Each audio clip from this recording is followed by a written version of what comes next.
Thanks for taking the time today. Much appreciated. Thank you. Thank you for having me. All right, whatever happened at the mansion, let's put that aside for a moment. But this feud between the two, can you break it down for people who have no idea what's going on here and what it actually means here? Yeah. For context, when you're talking about urban street culture, we have a thing that back in the day was called the dozens or the disses or, the snaps. You'd be in school and it'd be like things like the old school mama jokes. Your mama's so dumb, she thought a quarterback was a refund. You know what I'm saying? Like things like that. And this is how, in the human condition, we have disputes and we have conflicts and we all try to find these different ways to settle the conflicts. In public schools or in the streets, it was what we call a diss, which is a nickname for a disrespect.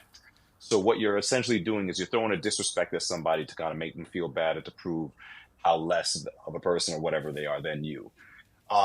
In the hip hop context, we bring it to battle rapping, which is to settle conflicts. Two rappers a lot of times will just say, "Hey, I'm going to show you I'm the better rapper by dissing you in a more clever way, using rhymes, using metaphors, entendre, to slice and dice the other MC to let them know that, hey, you're not as good as me." That's battle rapping.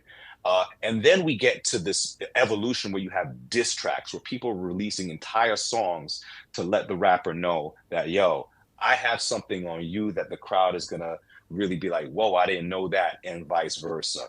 In the case of Drake and Kendrick, this beef has some interesting origins because it's, in some ways, a lot of people have some feelings about the way Drake moves, his origins as a Canadian, as a Torontonian, and really what part of Toronto does he represent? Does he really represent the hood of the streets, or is he just a kid from Forest Hills who got on and got lucky?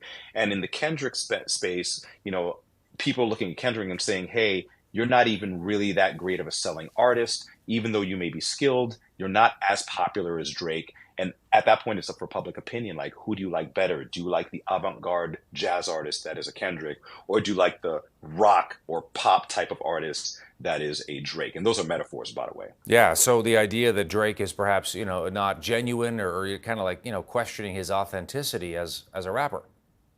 There are big conversations in a lot of places, like the barbershop, if you will, where they're saying, what is Drake, who is Drake, and what really is Drake's authenticity? The problem for Drake is he comes from Toronto, where we're everything.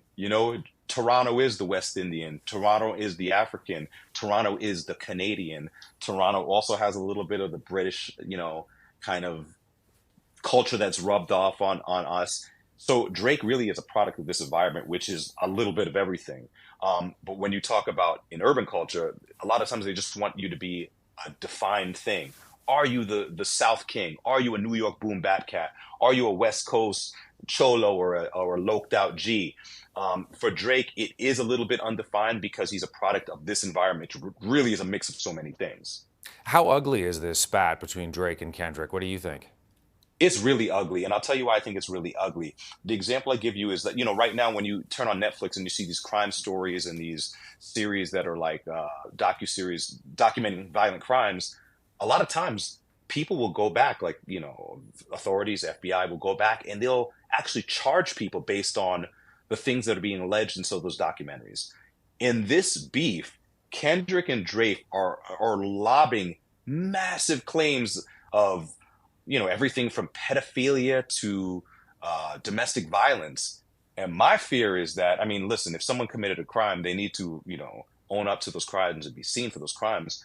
But I'm wondering if, as a result of these tracks being released, if there's really investigations into some of these claims that are being made, because there's some really damaging, life-altering claims being made in these songs, which is, to be honest, kind of different.